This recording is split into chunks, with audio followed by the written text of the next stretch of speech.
Hey there, chatters. I'm Nat. And I'm Kat, and welcome to the Crime Chat. I am your forensic femme fatale. Natalie is your true crime addict connoisseur. We're just two normal girls obsessed with dark crimes, evil minds, and occasionally the unknown. And here is your disclaimer, chatters. The following Crime Chat contains adult content, and I believe will be very violent today, so listener discretion is advised. Yes, you have been warned, but before we get into today's Crime Chat, Kat, what have you done? So, Last of Us, 3 episodes out. Okay, I don't want to spoiler. Like, you haven't seen it. You've played the game. You know the story of the game. There's one event that happened in the first or second episode. I think I can't remember if it was the first or... It had to have been in the second episode because I would have mentioned something, I think, because we talked after I watched the first one. That I was like, what? No! Like, you can't do that! I don't know if you know what it is. I don't want to give it away. But, man. And Ellie, it's Ellie and Joel. I couldn't think of the names last time. Okay. I played the first game, not the second. Oh, are the games based on, like, the seasons? Yeah. Oh, yeah. Okay. I'm still not going to give it away. Then I started watching You. How was that? It's I'm trying to find the words. Is it good or bad? It is. No, it's very good. Okay. But it's so uncomfortably addicting that, like, you want to look away, but you can't. Like, I want to stop it because I'm uncomfortable. Like, don't do it. No. Like, I want to look away and I want to stop, but I can't. Really? I felt that way a couple of times in, like, the previous seasons. Right. And I'm just like, Joe, no! And there's a new character. So one of the lineup for it, Anna Camp, I think is her name. She played on Pitch Perfect. She was in True Blood. You know what I'm talking about? The blonde. I think so. Yeah. She's in it. But she has a dual role. She plays twins. Oh, cool. Okay. She is fantastic. And then I don't know if you saw it, I posted a meme that it was a Netflix meme, and it had Joe Goldberg on the top, and then whatever her name was from Baby Reindeer on the bottom, and it said, "Can you imagine if these two met?" Oh my god, that would be funny. But the thing is one of them is actually based on a true story. Like, people are that shit crazy. Yeah. Other than that, I finished the class that I was teaching. I only had one fail, so. Couple D's, couple C's, mostly B's and A's, but a lot of lessons learned, I think, you know. Are you going to give them some time to, like, get, like, a redo or to take the class again, or no? They had their chance. If they get me as another instructor, it's like the pull of a hat. Like, you don't know. I haven't looked at my feedback yet. But, you know, it's like, why is it that when I get juniors and seniors in college who still don't know how to properly cite their work, reference their work, or when you do give me a reference, it's bogus? Like, I can tell, we get trained as faculty to pick up on AI related, and there's nothing wrong with using AI as a tool. We talked about that before, right? Yeah. So, right. But it's not always correct. Yeah. Oh, tell me why I have a senior giving me 3 Wikipedia lists as a reference. Right. Wikipedia is great. It's a great tool. There's this whole thing down at the bottom of the webpage that says where they got all their information from. Look there. Like it's a good tool. Just know how to use your tools. Yes. So I feel like I'm the drama. I feel like I'm the problem because I'm calling them on their bullshit. Well, I think in class you should probably expect these people not to use AI. I think AI is a luxury of the working class, not of college students. I think they need to prove themselves that they can do the work before allowing artificial intelligence to do the work for them. Well, I think it's just it's too soon for somebody like that to use AI for graded work, like work Yeah. you're getting graded on. I did have one student say I was behind in work and I was trying to make it up quickly, and I used this type of tool. I used this AI to help me with my references, and I didn't verify the references. And I was like, you gave me a book from 1964. It's a good book. He should have said it's a good book. You should read it, Kat. He's like, my answer. So, I mean, if they're honest with me, you know, some of it's up to the teacher's discretion, you know, kind of thing. Yeah. Like, just be direct with, like, just be straight with me. Right. I'm running behind. My life sucks right now. I don't know how Right. to prioritize. I'm going to be late on my assignment. I give you grace. But if you don't tell me, and then now all of a sudden you're 2-3 weeks behind, that's fucking zeros for you. Sorry. Then the hammer falls and you're screwed. You know, the best way to learn is the hard way. We all have gone through it, so. True. Anyway, that's my life. I'm getting ready to go on a work trip, so we'll be seeing some new places, some new things. Hopefully have a little bit more interesting stories to tell. What about you? This week I watched the movie. I don't know if you've heard of it. It's on Amazon Prime. It's called The Painted. Okay, this popped up out of nowhere on my feed, and it's actually really good. So it's about a lady who gets inherited this mansion from her cousin who died, and she goes there with her family, and what they notice is the whole house is covered with these weird paintings or portraits of strange people, like from all walks of life, from all different centuries, like just old pictures, newer pictures, but they're all painted and they're all hanging around, and all these pictures, they all are looking, the person in the painted in the picture is kind of looking really intent outside of the picture. Yeah. So long story short, there's like this witchcraft ceremony that people do to put their soul in the picture so they can come back to life. And it's a good freaking movie. It's a good movie. Like, I was impressed. I'm like, you could tell it wasn't in the movie theaters. It was just kind of like made for Amazon. Yeah. But it was creepy. It scared me a little bit, and I don't get scared.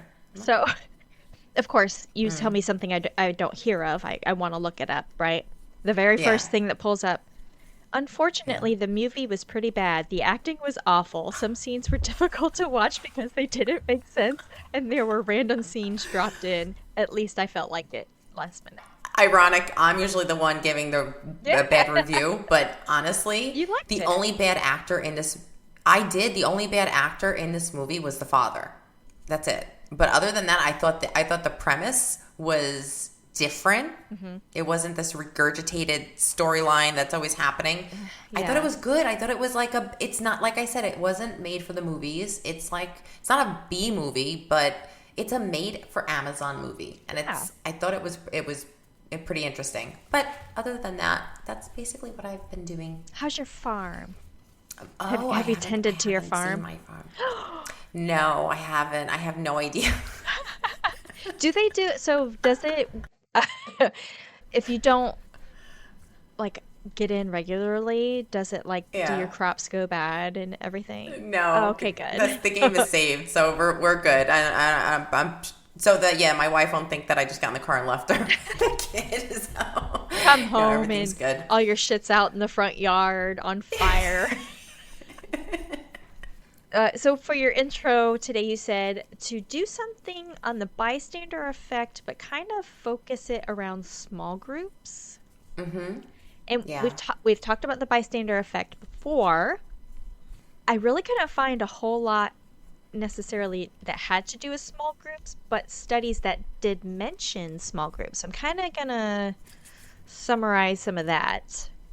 So, if you don't know, now you're about to know, the bystander effect is a social psychological theory that states individuals are less likely to offer help to a victim in the presence of other people. The theory was first proposed in 1964 after the murder of Kitty Genovese. #throwback, season 2, episode 70. We did cover the Kitty Genovese murder. Another thing that came out of her murder was the establishment of 911. So, pretty cool, pretty epic in the criminology in establishing certain things, how we do things now, to pretty epic, like within our country. With Kitty Genovese, basically there was a newspaper article that said 38 bystanders saw or heard the attack without coming to her assistance or calling police. This was in fact erroneous because people did call out like from their windows. And if you remember, like it was in an alleyway, like it came back. So the first attack, I think he got, if I remember correctly, he got spooked and he came back and he kind of, you know, finished the job, but it was more so in a back alleyway. She was headed towards the, like her friend's apartment or something like that. Like she knew somebody that was on the inside. But so people who had their windows open were hearing this. They were kind of calling out. People did call police, but still, based on this initial reporting, the effect was brought to the attention of social psychologists. When no one helps, we wonder, is that the right thing to do? To stand by? To be passive? Research, mostly in psychology laboratories, have focused on increasingly varied factors such as the number of bystanders, ambiguity, group cohesiveness, and diffusion of responsibility that reinforces mutual denial.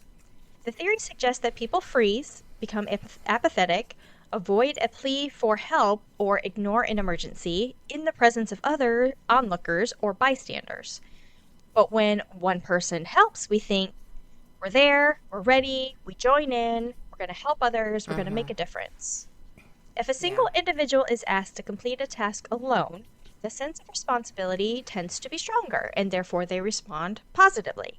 However, if it's a group that's required to complete a task together, each individual will kind of have a weaker sense of responsibility and often shrink back in the face of difficulty or responsibilities. So therefore, what that study is saying is the more people, the less chance that somebody's going to respond. With this original 1970 study findings, they concluded the following. There are 5 characteristics of emergencies that affect bystanders. 1, emergencies that involve threat or harm or actual harm. 2, emergencies that are unusual or rare. 3, the type of action required in an emergency differs from situation to situation, because not all emergencies would be life-threatening, I guess, maybe. Okay, I kind of get to it. 4, emergencies cannot be predicted or expected. And 5, emergencies require immediate action. Due to these 5 characteristics, bystanders go through this cognitive and behavioral process that 1, they notice something is going on. 2, they interpret the situation to be an emergency. 3, the degree of responsibility that they feel. 4, the form of assistance, either assistance with themselves or like how they're going to provide assistance or provide assistance with others. And then 5, the implementation of the action choice, deciding what they're going to do. So it's also important to remember that most of these studies that were done were reenactments of nonviolent, non-dangerous emergencies. So likely they're not wanting to recreate unnecessarily violence or harm or trauma to those who were involved in the study. Sometimes it was basically like having them have remember those big old headphones with like the huge audio jack, like in the old recordings? So they would have these big headphones on that they would listen to a situation, and psychologists would basically analyze their responses, whether it was verbal or not.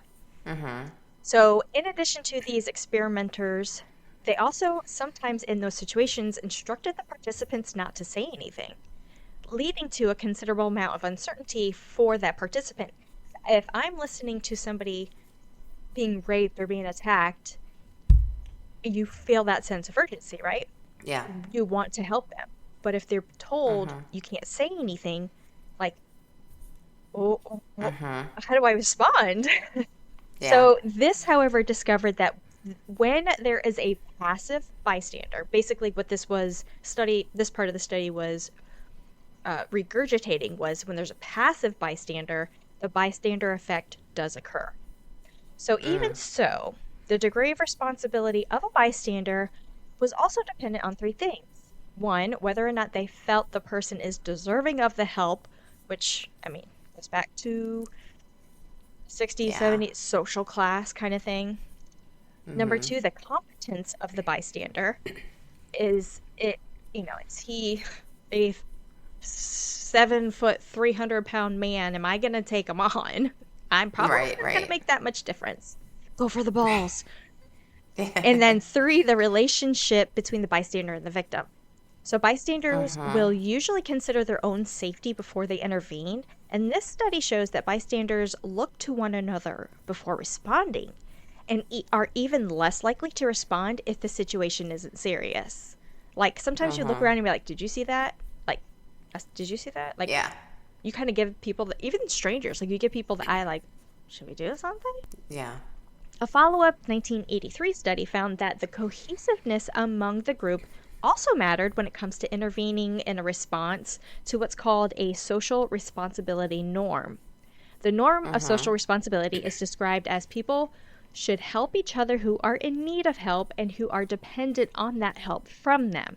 So this means the more cohesiveness of this group or this bystanders, the more likely that they'll act in accordance with that social responsibility norm. So like people from the military who are off duty and they're with the civilians and something goes wrong, their initial like inherent duty is to protect. Yeah. So they may get involved a lot quicker than somebody just that has not, served in the military. That's what I'm thinking. Or had any kind of like knowledge or capability or training or something to feel like they would be able to make a difference if they did intervene. Right. Because they do take their own personal safety into consideration, whether they realize it consciously or unconsciously. But whether they realize it or not, you do. So then a 2008 study found that increasing group sizes discourages intervention in a street violence scenario when bystanders were strangers, but encourage intervention when bystanders were friends. So it kind of had the opposite effect. If you know the victim or know the person in danger, the smaller the group or the larger the group, really, if you know the person, you're going to help. But the larger the group got, if you did not know who the victim or the person being harmed was, the less chances are that somebody would respond. I saw a really good TED Talk about this, actually, and I'm going to list it in the references for the Patreon. Okay. It was only like a 16-minute talk, but man, this guy broke it down. It was like, I can't regurgitate his words. Okay. So basically, the group size encouraged intervention when bystanders and victims knew each other. With a person's own social identity, the well-being is tied to their group membership, if you're in a group of people that you know, so that when the group-based identity is important, if you care about the people you know, the suffering of one group member can be considerably a direct effect on the whole group. So if you got, you and I are out with our 8 other hoochie mama friends and we're all tight and some man tries to come up and take one of them. Oh, hell no, not one of my sisters. You get a beat down. Yeah. So regardless of the group size, if you have that group-based identity, you're going to intervene either way, regardless of the group size. So another 2018 article suggests that 3 main psychological factors that may lead to the bystander effect. Now, granted, this is like 50 years after Kitty Genovese. People are still studying it today. Wow. But those 3 main psychological factors are 1, the diffusion of responsibility, which I mentioned from the 1970 study. People feel that a shared responsibility when in a larger group, so that people may feel a shared responsibility when in a larger group, so individuals may not take action because they feel less responsible when others are present. It's like we're sharing this responsibility. Yes. So okay, I can see that. If you think about, you have one person, okay, let me put it this way. You have a victim, they're being attacked. You have 2 people standing by. That's 50% responsibility between the 2 of them. You have 10 people standing by. That's only 10% of the responsibility. If you break it down, if you quantify it, basically is what it's saying. Right. Number 2 is the evaluation apprehension. People may fear unfavorable judgment from others if they take action. Like, who are you to try and go save that person? Like, you don't. Right. I'm going to do some harm. I will do harm. Yeah. Yeah. And then the third one was pluralistic ignorance. And basically, it's a mistaken belief that others in the group think differently from how they do. So if nobody else is taking action, the bystander may feel that the situation doesn't signify emergency and therefore that doesn't require intervention. When maybe the other people actually are really thinking the same thing. Like, should I do something? Yes, we should do something. Yeah. I did find in a 2019 study, it's kind of actually contradicting the original bystander effect and what people have all been told for like the previous 50 years. The more dangerous a situation, the more likely bystanders will actually intervene, promoting an intervention to violence. So the study was based on multiple cross-national videos that they studied. They also reproduced some type of like emergency type of things where it didn't put anybody in harm, but they were forced to respond. So based on all of that, they analyzed those videos and said that one bystander intervened 9 out of 10 times in public conflicts, with the likelihood of helping the victim increasing with a larger presence. And I was like, that kind of goes in like opposite of everything. Maybe, yeah, but maybe culturally people have shifted. True. Yeah, I think so. Yeah, it's great. It's a great point. But basically, people do intervene when it really matters. This increases even more so, kind of as we mentioned, when the bystander is affiliated with the victim. And some of the other stats that they found were kind of interesting to me. The first one is men are 3.6 times more likely to intervene than women. Depends on who the victim is. Yeah, depends on who the woman is. Yeah. The next one is the more bystanders there are, the lower the odds of de-escalatory intervention, meaning the more people there are, the more likely that they are to fight off the offender, but therefore like escalating the conflict. Right, okay. And then the next one is bystanders become increasingly more apathetic towards the needs of others when situations occur in more populated areas, kind of going off of that original thing, like the more people that are there, the more likely that they are to intervene, however, intervene violently. And the last one is people's presence matter, partly due to the number of bystanders, but also to the social link between the bystander and victim. We kind of mentioned that too. The American Psychological Association, the APA, wants people to memorize the following 5 Ds, chatters, 5 Ds for intervening as a bystander. Distract. Try to diffuse the situation or cause a distraction, such as making a commotion, engaging that person in conversation, anything to disrupt the harassment. Delegate. Ask for help in intervening, ideally from a person of authority. If it's an emergency, you call 911. If you think of like CPR training, you've had CPR training. Yes. Or AED training. You call 911. You go get the AED. Like, you're pointing to people and having them do something. That's another way to delegate, to get more people involved, to help intervene. Yeah. The next one is document. If it's safe to do so, get out your phone, take a video, take a picture, write notes, describe the situation, get names if you can, document as much as you can. The next one is delay, if possible. Check in with the person who's being victimized. Like, do you need help? Can I help you? Offer assistance. Delay it from escalating any further. And the last one is direct. If the target of the incident and everyone else is safe, speak out against the harasser and their behavior, basically like directly calling them out, saying, you suck, asshole. Don't you do that. Yeah, stay away. Okay, so flipping it on the other side, what if you're the one being victimized? What do you do? What is that from? Oh, Speed. What do you do? Jack, what do you do? So with a small group of people armed with a more realistic and more current understanding of the bystander effect, there are 2 things that you can do with this knowledge. First, your job is to not get anyone to help. Your job is to get one person to help. If you can get that one person to help, other people will follow. And that's what seems to be the barrier, is like, as soon as that one person helps, other people will jump in. But how do you do that? So if you're in an audience and you know that person, that goes back to that association, call them out. Natalie, I need help. Get your fucking ass over here. Yeah. You know? But if you don't know anyone, you may literally have to find a way to single that person out. Say you need help, and then point to that person and say, I need you to come here. I need your help. If you were to call on others after that one person, more likely people would help. So I'll close out with this. Margaret Mead. Have you ever heard of her? No. I didn't either until I did research. But apparently, I just thought you were, because it's more of like your line of work. But she is one of the most famous United States cultural anthropologists. She said, quote, "Never doubt that a small group of thoughtful, committed citizens can change the world." End quote. Now, what she's saying is it's not really about the size of the group. It's getting something done.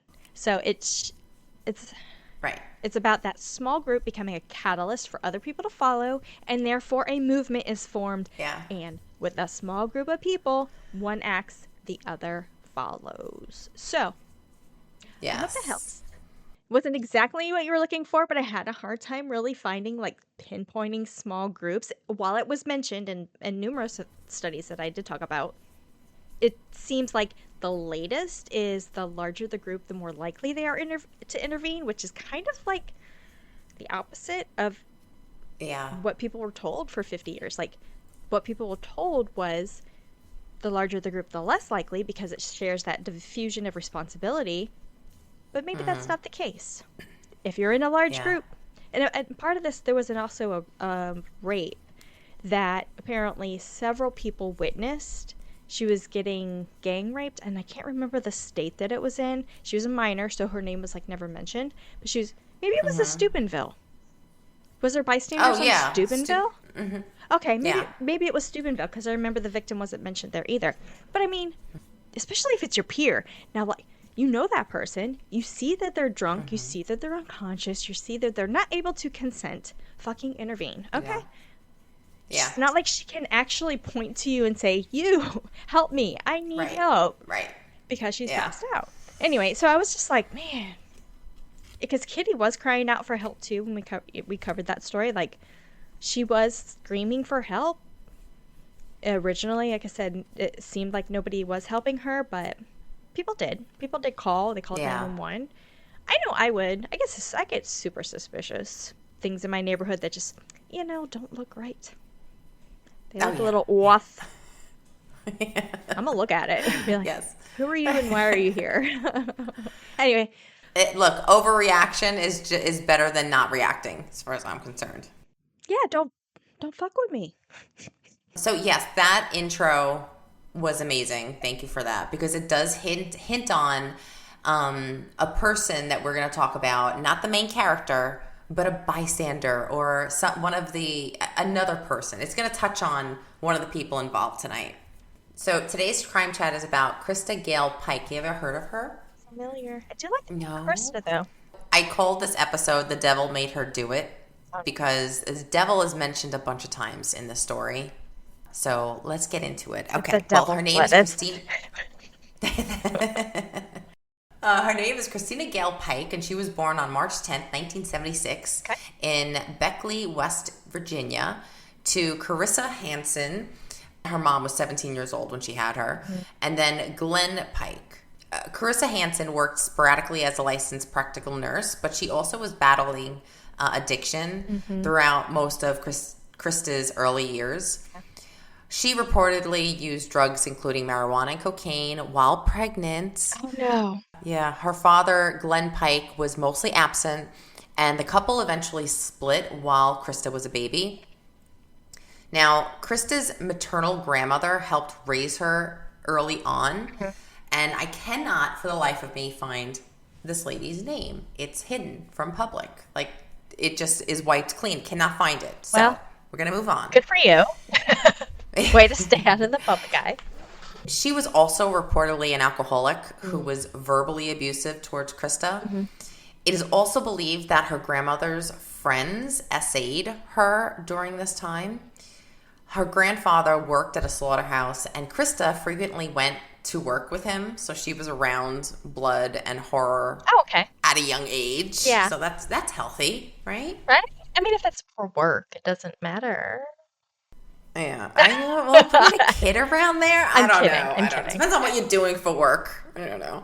Her grandmother died in 1988, and Christa was just 12 years old. But even though, like, this was not an easier place to live, she was close to her grandmother in a twisted trauma bonding way, because grandmother was not a nice person to her, but yet that was all Christa thought that she had, because her parents were another mess. Yeah. Christa's living situation became increasingly unstable, leading her to be more shuffled between mother and dad, like mother and father, because they were living separately. Yeah, after grandma died. Yeah. This reportedly triggered a severe psychological crisis in Christa. That same year, Christa made her first suicide attempt by overdosing on Tylenol. She also began self-mutilation during this time and cutting herself. Can you overdose on Tylenol? Yes, you can. You can. I've seen a couple of people do it. So I thought it would just make you sick. I didn't. No. You can no. actually. You take a bottle of Tylenol. Acetaminophen. Oh, yeah, enough your acetaminophen. kidneys shut down. Okay. So her mother did not believe her. She thought that instead of giving Christa, like, getting her therapy or psychiatric care, she reportedly, like, dismissed everything and just said, like, you're just seeking attention, Christa. Leave me alone. You're such a drama queen. Like, she just didn't take her seriously. Yeah. Which is sad, because if she really was being abused by her mother's boyfriend, the grandmother's boyfriend, and nobody was listening to her, I mean, but then again, maybe the mother was abused at one point too, if grandma had that type of household. Right. Well, I mean, it's like, so it would happen to me, but it wouldn't happen to you. You're fine. Right. Yeah. Generational abuse. Yeah. So now in her teens, Christa bounced from home to home between her mom and her dad. When she was with her mother, she was abused by her mother's boyfriend. Oh. Sound familiar? Yes. One of the boyfriends stated to her, and she later quoted this in a documentary. She stated that he said, "I made this leather strap with a wooden handle to beat the hell out of you." And then he hung the whip at her bedroom door so she would be reminded of what could happen. Yeah. What? That's pretty crazy, right? I mean, even if not physically abusive, the threat of it, like the emotional abuse and just that fear. Oh my God. Yeah. And she's like 12, 13 right now. Oh my God. Another man punched her so violently that criminal charges were brought up and filed. I mean, that's not, but I'm glad criminal charges, but. Yeah. Well, I guess she had to go to the hospital and they couldn't avoid, gaslighting her then. Yeah. The mom couldn't gaslight her and say, "Oh, you're just being..." She fell down the stairs. She bumped into the fridge. Right. The fridge door hit me. So now, when she lived with her father, she was later accused of sexually inappropriate behavior towards her half-siblings because her dad married again and had children, and Glenn, the father, said that, "Oh no, I don't like the way you're being really inappropriate with my sons." And instead of, like, investigating this or, like, getting her support or anything, he just threw her out. Christa, like, was on her own. She was on her own emotionally. Her parents sucked. The only person that she liked was the grandmother, although she was terrible to her, but she was gone now. Right. And everybody around her either didn't believe her or abused her. So she had a rough upbringing, and I feel bad for her. And not to mention, she was acting out physically with hurting herself. So I think that if she got the proper care, this may have not turned into the story that I'm going to tell you tonight. Oh, yay! All right. I know. So Christa began using marijuana regularly. She had dropped out of school by age 14. She was arrested for burglary and sent to the juvenile detention. There, she displayed some promise. She was intelligent and bright. She was. So structure. Go figure. Yeah, right. But people would say she was an emotional pressure cooker, and she was frequently violent with people. Like, she was explosive. So that actually is symptomatic. Like, I understand people who act like that, who is everything we just spoke about. Yeah. Yes, kids behave that way when they don't want people close, or they feel they're not being heard Sure. or ignored. They can get explosive. Yeah. Screaming. You know, Kat and I, we release a little bit at a time. Just a bit. So it's not as soon. Just a little bit. Yes. You know, sometimes the doses are bigger than the others, but it's still... They have to be. It's still sporadic. Listen. Now, during this time, she confessed that she had been raped when she was 9 by the neighbor and molested by others, but her family always questioned the truth of her claims. Yeah, that's the thing, too. If you're trying to tell, this is what happened to me, and nobody believes you, you're the problem, you're the drama, then... You know, how else is she going to respond other than, I don't want people close to me who are going to turn their backs on me. So I'm just going to fight. Fight. Right. Exactly. So at the juvenile detention center, a psychological evaluation described her as impulsive, emotionally immature, and likely suffering from bipolar disorder and borderline personality traits. And it was apparent that she had never received consistent medical health care. So they were aware that this kid had no coping skills. Right. No one ever really addressed this. No one actually sat her down and listened to her. Right. So it's nice that she got some type of treatment here, that people listened to her, but it didn't last. Well, I think I've asked you this before. With the given trauma, can that result in like bipolar and borderline personality issues, or is that more so like something that they would be born with? I think in this situation, because of mom's drug use while she was pregnant, that could be too, I think she was born with some struggles, and then on top of this, with the abuse, I mean, that can, yeah. Now, from the ages of 15 to 17, Christa moved through the juvenile detention program for crimes like breaking and entering, which led to a full year in the detention center in West Virginia. Now, she was released when she was 16, and they sent her to live with her father, which is like, he didn't even want her. Like, you know. Where's social services? Where are they in all this? I know. If she's confessing this like in juvenile detention, she gets diagnosed with this. Obviously, you know, parents are part of the issue. Late 80s, early 90s. This is early 90s. I guess we just didn't have things in place, you know? Like, the 80s were wild. The 80s were wild, man. Oh, you said the 70s. They were. No, the 70s were wild, too. Yeah. But the 70s and 80s kind of go hand in hand. Yeah. And remember, like, a lot of things that happened in the 80s to kids would never happen today. But, like, we were, you know, the 80s were the latchkey generation in a generation of serial killers. So we had parents that fully knew that the son of Sam was roaming, but they still had to go to work. So lock that door. Yep. So we're just, like I always said, the 70s and 80s, especially the 80s, because at this point, people were discussing serial killers and all the crime and stuff like that. And they were still okay with leaving their kid to go to work. Brother and I were left home alone when we were like 5 or 7 years old, something like that. Like, because my mom, single parent, had to work. Like, there was no choice. We had very explicit instructions. If somebody was to come and knock on the door, you do this, you know, kind of thing. And it was social services one day. My mom was at work, and oops. We're just built differently. That's why FAFO is our mantra. It truly is, because we didn't have the internet to text something nasty. If you wanted to tell somebody off, you had to do it face to face. Oh, dear God. Gasp. I know. You said, that's why you say something like, tell it to my face. People aren't going to do it. They're chicken shit. They hide behind a screen. Yeah. Right. Now, she stayed at her father's really briefly. Like he said, he was still like mad about the accusations that his son said about her behavior and like possibly her molesting the half siblings. So she went to the house, and he like immediately kicked her out. He was like, no, I don't want you here. I just signed off so you can get out of the place, but you're gone. I never want to see you again. And he just kind of like skipped, and he wanted a new life with his new children, and he got it.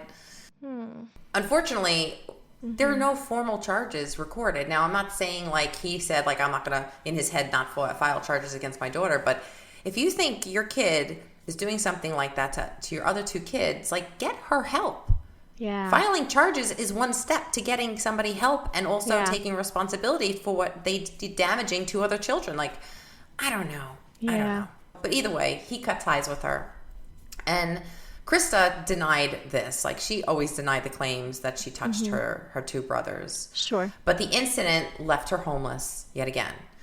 So she went back to live with her mother, who was still struggling with alcoholism, drug use, and a lack of parenting boundaries. Carissa often treated Christa more like a friend than a daughter. They partied together. They did drugs together. And Carissa was described by relatives as neglectful and emotionally abusive. A family member recalled that Christa, even as a child, was left unattended in unsafe environments while Carissa partied.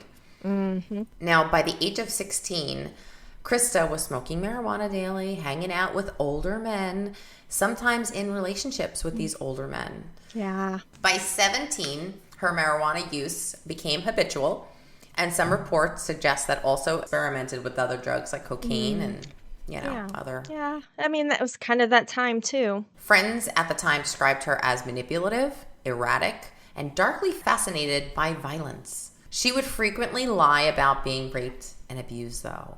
Like, she would always pull that one out. If she didn't like you, you raped her. So I guess she felt that it wasn't important because nobody thought it was important when she technically may have been really raped and nobody listened to her. So she thought the R word was just, it didn't mean anything. So it's like the reverse cry wolf. Yeah. Christa began having intense sexual charged relationships, often with unstable older men. She showed early signs of possessive jealousy, particularly if she thought somebody was trying to steal attention from her. She was also an attention whore, okay? Well, her mother told her that. Yeah. I mean, you think about it. That's one bad thing about moms who try to befriend their daughters because it could get to a point where it's almost competition. No, you're the mother. Yeah. You should never be in competition with your daughter. Ever, ever, ever. It is not your time to shine. It is your baby girl's time to shine. Yeah. Lady, it's like that, what is Denise Richardson's? Richard, yeah. What the hell, the one lady? with the OnlyFans? Yeah, like you're 60. Like, stop it. Give your 24-year-old daughter a chance to do something. Come on. Yeah. All right, back to the story. So now, in 1994, at 18, Christa enrolled in the Job Corps in Knoxville, Tennessee.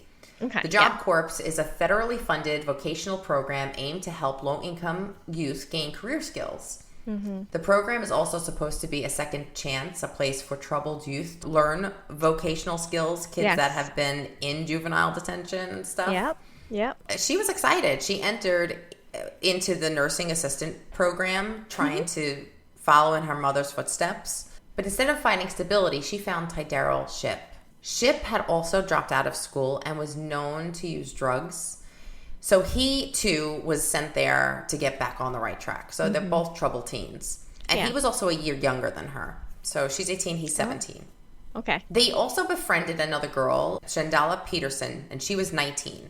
Not much is known about her other than she was very quiet and she hung around them often. So I guess, like she wasn't really like as loud and obnoxious as Christa was, but she was kind of like that little sidekick. Yeah. Shipp, like I said, was a year younger than Christa, but he was fascinated by Satanism. The two began a sexually charged and obsessive relationship. The two were all in on like this sex and Satan thing. So, well, this was the 90s. I guess the satanic panic still was kind of going on. Yeah. It was unclear if Shadala participated in either of these things. Okay. Christa became even more possessive and paranoid, and God forbid you ever went near her man. Okay? She was nuts. At school, she noticed one girl, though, Colleen Slemmer. Colleen was a 19-year-old from Orange Park, Florida. Christa claimed she was trying to seduce her man, but most people said that Christa was just jealous of Colleen because Colleen was prettier, she was funnier, and Colleen was liked by basically everyone. And everyone stated that Christa was dark, she was nasty, and people stayed away from her. She was drama.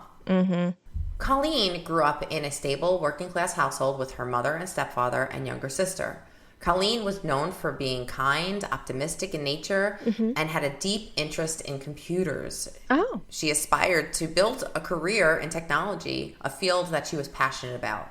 In September 1994, Colleen enrolled in the Job Corps program in Knoxville, Tennessee to pursue computer training. Colleen chose the Knoxville Center because it offered computer classes, so she couldn't go to the local Florida community college? Job Corps. Yeah. Oh, okay. So that wasn't available there. Okay.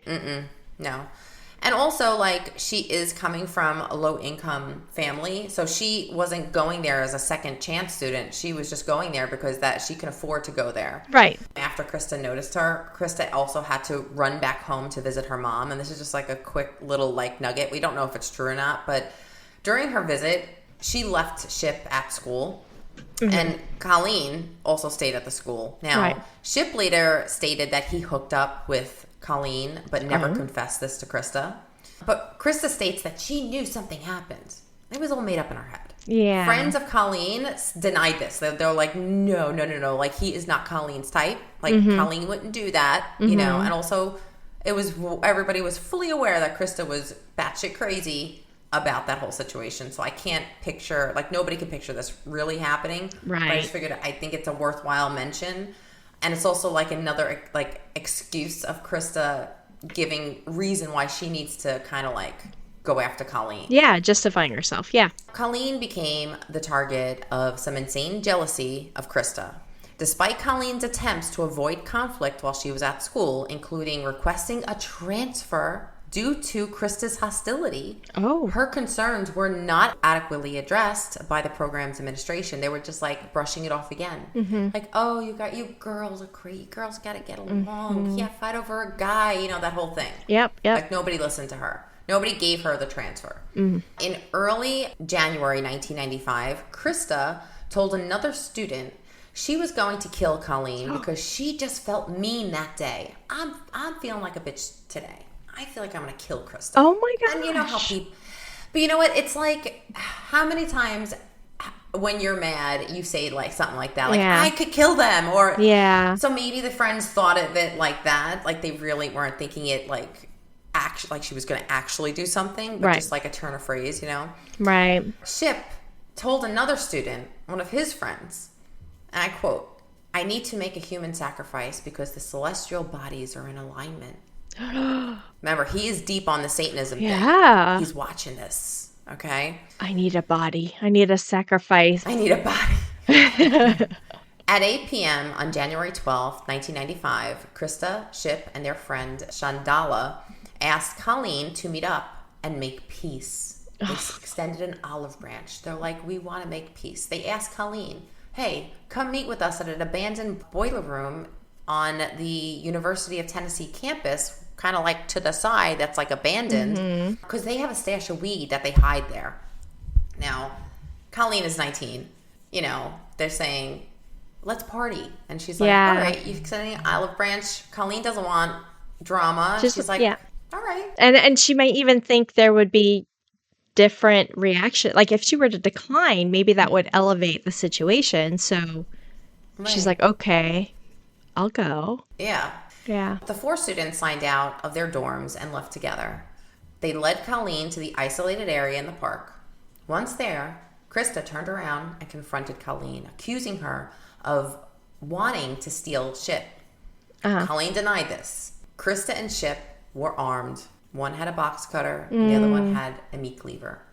Christa, in their confrontation, grabbed her by her back of her head and then cracked her head on her knee. So slammed her head against her own knee. Oh, wow. All right, which is... Wow. You got to be from... I mean, you got to know how to fight if you're going to do that move. Yeah. Okay, so you could tell Christa has been around. Okay, I'm taking notes. I couldn't do that move. So Colleen fell to the ground right after this, and Chip and Christa began to kick and punch her. Mm-hmm. Colleen tried to escape, but they quickly caught her and then dragged her back. Mm-hmm. The beating lasted 30 to 45 minutes. Wow. That's a long beating. That's a long time to be hit and kicked. If you think about it, MMA, their quarters or whatever are 3 or 5 minutes, and they're exhausted. Yeah. Granted, it's usually just the one-on-one, but you think about 30 to 45 minutes of just constant wailing on her, kicking, punching, both of them, a man and a woman. Yeah. Both of them. Yeah. Chip then pinned her to the ground, held her arms down, and Christa jumped on top of her, and Christa started to mutilate Colleen. The whole time this was going on, Chandala stood on the side acting like a lookout, did not get involved, did not help, did not do anything. It's not really necessarily clear if she physically participated. We don't think she did. We think that she was suffering from the bystander effect. I don't think she knew what the hell to do. I don't think she was in on this plan at all. I mean, she was probably afraid of Christa too. If that's her only friend, or if her and Chip keep her as this third wheel, and she feels those are the only people that accept her, she probably feels a little obligated too. Yeah. And if she disappointed them, that type of... Yeah, would come back on her. Yeah. Yeah. Oof. While Christa was slashing Colleen multiple times with the box cutter, Chip was kicking Colleen in the face repeatedly. Oh. Colleen was pleading for her life, but the more she pleaded, the angrier Christa became, and the harder Christa hit. Christa later stated that she told Colleen it's hard to kill somebody when they're talking. She just didn't... what the hell? Yeah. She's wild, this one. You know who I'm picturing right now? I'm picturing Negan. Before he, got a little bit more sense into him, but when he was wild, and he had Lucille, that's what I'm picturing. I'm picturing Christa as Negan. Yeah, she's not as good looking. I thought Negan was hot. I'm sorry. Oh, no. Anyway. Jeffrey Dean Morgan? Yeah. So Christa then stabbed Colleen in the stomach and in the legs before cutting her throat multiple times. Jeez. The whole time, Christa laughed and mocked Colleen's pleas for help. Christa then picked up a large rock and smashed Colleen's skull multiple times. Chip picked up a large rock and joined in. Christa smashed the rock on her head until bone fragments could be seen. Yeah. Christa then took a piece of Colleen's skull, put it in her pocket as a trophy. They assumed that she's dead. Oh. Chip picked up the box cutter and carved a pentagram into her chest. Wow. Then they dragged the body over to a pile of leaves and just covered her up really in a little shallow grave and walked away. They ended up returning to the dorms around 10 p.m. acting like nothing happened. I'm assuming cleaned up. Well, I mean, yeah, they took a shower, but they didn't do a forensic cleanup. Yeah, no, I'm just thinking at least change your clothes, wash your hands. Yeah. Now, the next day, Christa bragged to her close friend about killing Colleen. The friend stated Christa was dancing and singing the entire time she was saying what she had done to Colleen. Oh, she was joyous, like a little giddy little schoolgirl. That's what she called her, a giddy little girl. She was just so happy and so proud of herself of what she did. Then she even showed her friend the skull fragment, which was still kind of dried blood on it and stuff. And it was still fresh bone. It wasn't dried out. It was still It was the next day when Colleen's body was discovered by an employee of the school. Okay. And he called the police right away. I mean, not even 24 hours went by before the body was discovered in a shallow grave. The initial detective stated, "When I approached the body, I thought I was looking at her face, but then I couldn't be sure because everything was so badly mangled." Christa also tried to go back to the scene the same day, within 24 hours, to see what was going on. But she was stopped by police. Get out of here, kid. There's something going on. Don't you see the police? I don't think anybody assumed this of what was going on. But back at the dorm, people were hearing about the story that Christa told her friend. I mean, word gets out, and people started getting freaked out. Some of the students called their parents and family to help. Like, what do we do? How do we navigate this? This is what somebody said. It could be drama. It could be a lie. Right. I don't know what to do. I'm afraid to get my friend in trouble. But what do I do? Parents weren't fucking around. There's a dead body. They immediately called the campus admin and told them about Christa's confession. Yeah. The admin checked the camera, the footage, the campus, footage of people leaving and coming and going. And they confirmed that Colleen was last seen with the three of them. Okay. And that she did not return with them. Yeah. She was called to the admin's office to kind of like ask, like, where did you go? What were you doing? Just kind of surface level questions. But the police were like right outside the door because they were going to question all three of them. After he asked her that, she got up and left. But guess what she left behind? She left her jacket with the bone in the jacket behind. Dumbass. The police came into the admin's office and they were like, we need to question X, Y, and Z. Yeah. These three kids. Yep. The admin's like, well, this kid just left her jacket, so I'm going to turn it over to you. Yeah. And she's in room so-and-so. So the police looked through the jacket and, they found that bone fragment. So, oof. The police arrested the three of them within 36 hours. Christa was the first to be questioned. Christa quickly confessed to the murder. She wanted to talk. She wanted to say she was so proud of herself. Yep. She was upset that she got caught. Yeah. But now that she was getting asked questions, she had stuff to say. Hell yeah, I did it. Yeah. She claimed that they only intended to scare Colleen, but that she lost control because she was heated about her trying to steal her man. Her entire confession was 42 pages long. Like, they couldn't shut this girl up. Holy shit. I've never seen a confession that long. Wow. Unfortunately, the autopsy revealed that Colleen was not dead after they left her. Like, she was alive through the whole thing, through her skull being crushed. She was alive when they carved a pentagram in her chest. She lived through the whole thing. Yeah. And the reason why they know that is because the medical examiner said, like, all of her wounds were bleeding. Her heart was pumping. She was unconscious. Yeah, her brain, she had major brain damage. Right. But she was alive. Right. And her cause of death was that she ended up asphyxiation on her own blood. Yeah. Yeah. That's terrible. Yeah. And of course, being unconscious, she wouldn't be able to be like...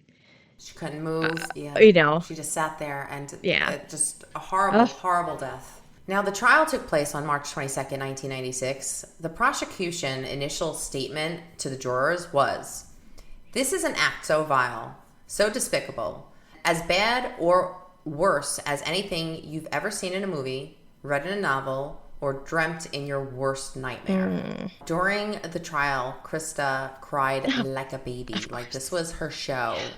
She had no makeup on. She had her hair. You know how they dress up? Yeah, they play the part. Yeah. Look real innocent. Yeah. She was trying to drum up some sympathy from the jurors, but, it didn't work. Within hours, she was convicted of first-degree murder and sentenced to the death penalty by electrocution. Zapper. One juror stated, "She had the face of an angel, but the heart of a devil." Daryl Shipp was sentenced to life in prison with the possibility of parole. And Shandala pleaded guilty as an accessory after the fact and received probation since she agreed to be an informant against the other two. Good informant. That's a good use of the, get the inside scoop, because there was no other witnesses. I mean, you got to get somebody that can, But I wonder if, bringing up the bystander effect again, like, I wonder if she is, like, haunted by the fact that she didn't help. Or couldn't help, or something, or, kind of like told Colleen, stay away, or something. I would think that she would have to be. There's got to be some sort of guilt there. Yeah. There has to be. I can't imagine a human with a heart not feeling some sort of guilt. Yeah. Well, Christa got attention because Christa, at age 20, is the youngest woman ever to be sentenced to death in the United States. Oh. Yeah. A few days after her sentencing, Christa sent Shipp a note. I wrote them down because they're hilarious. Okay, ready? Remember the little handwritten note would fold it up and then you would say, lift here, pull tab. Oh, yeah. But did she not think people were going to read this stuff when they gave She's still 20. She's still dumb. Yeah. Yeah. She wrote to Ship, "Please write me. I miss you. You see what I get for trying to be nice to that hoe?" She mean hoe, meaning Colleen. Yeah. You call She that being continues. nice? Yeah. She continued, Yeah. "I went ahead and bashed her brains out so she'd die quickly instead of letting her bleed to death and suffer more. And they effing fry me." Did she not? She was just in the court. She knows that Colleen was alive. Yeah. Like, what? She's totally disconnected. You know who she reminds me of? A little bit of a shabusiness. A little bit. Yeah. I think she's more articulate than a shabusiness. Like, she's not at that, like, she's smarter than her, but they're same level of evil. She also had borderline personality. Shabusiness probably is worse because Shabusiness had no remorse. Yeah. No tears. Nothing. She was like doing gun movements to the judge. Like, she had to another fight recently with another attorney of her own. Yeah, recently, like within the last couple of weeks, another fight. They should roll that girl into a court like strapped the way up. Hannibal Lecter. Yeah, it's exactly what I was picturing. Hannibal Lecter like. Yeah. But I mean, but either way, victim blaming. It's not my fault. Yeah, of course. Of course. Or completely gaslighting somebody who can't speak for themselves. Well, she's doing what she was taught. The way she was gaslit her entire life as a victim. Now she's no longer a victim, but she's doing the gaslighting. Yeah. She continues in another note. She writes, "Please write me and tell me how you're feeling. Also, tell your lawyer if he wants me to testify, I will. Love you for the rest of my life." And she signed it, Little Devil. Oh, your little devil. Yeah. Ah. While incarcerated at the Deborah K. Johnson Rehabilitation Center in Nashville, Christa remained violent. In 2001, she attempted to strangle a fellow inmate, Patricia Jones, with a shoelace. I'll tell you something, that happens a lot, okay? I've seen that. Yeah, which is why they get, like, the flip-flops now. Or like the little, exactly. Yeah. She was convicted in 2004 of attempted murder and sentenced to an additional 25 years. She's on death row. I don't know what you can do. In 2012, authorities uncovered a plot involving Christa and a male corrections officer to escape death row. Like, he was going to get her out. Was he sleeping with her? Yeah, I was going to say, shit happens there. They can find a way. They can find a way, yeah. Now, for most of her incarceration, Christa was kept in solitary confinement. She developed severe mental health issues, including hallucinations and delusional thinking. Of course. I mean, solitary confinement is not helping. Right. In 2024, after legal challenges from a human rights organization, Tennessee authorities agreed to let her out of isolation after 3 decades. Oh, geez. However, after exhausting all of her appeals, she still remained on death row. Mm-hmm. So she went through the court system. She did everything that her attorney was trying to do. Human rights organizations, they're great, but sometimes, you know what, they're great, but sometimes they get it wrong. Yeah. And I think you really, I don't know. Sometimes they get it wrong, and they usually get it wrong, and they usually do more damage to the victims' families than they're intending to. The solitary confinement may have been a little long, 30 years, but this girl is apparently very, very violent. Christa Pike remains the youngest woman ever sentenced to death in the United States. Her story is a grim portrait of what can happen when systematic neglect, untreated trauma, and mental illness collide with rage and obsession. Colleen is remembered as a kind and ambitious young woman who had joined Job Corps to make a better life for herself, but she never got the chance. So rest in peace, Colleen. Burn in hell, Christa. So Christa was electrocuted. They did go through. No, she's sitting on death row. Oh, still. Okay.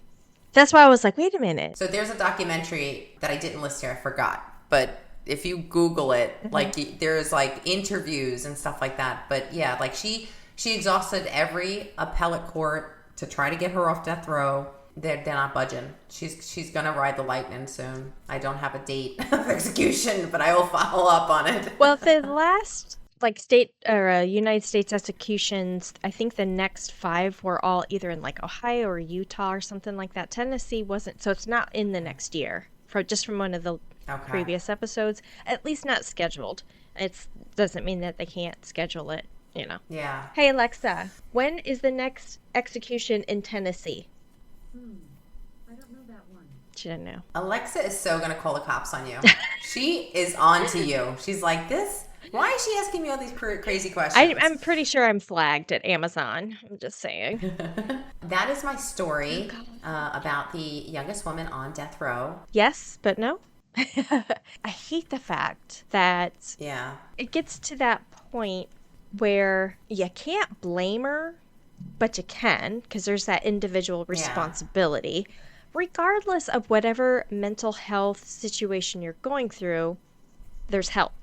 If you can't, if it's a choice at that point in time to not seek the help, to not get the help, to not identify or be self-aware of the harm that you're causing, which again sometimes is due to that mental health, like you're not aware of what you're doing. Yeah. But she also learned. There was a lot of learned behavior too. Yes, she also had issues with just her mom taking drugs during pregnancy. Well, I was gonna, and then if she did endure all that abuse, but what is Ship's excuse? I honestly think he enjoyed the attention she gave him. Sure. I think he felt more manly with her being so jealous. I think it was like a really twisted relationship. Yeah. Gosh. I don't like it. Some people just aren't, you can't help. You just can't help people. Well, I think early intervention would have helped prevented this from happening.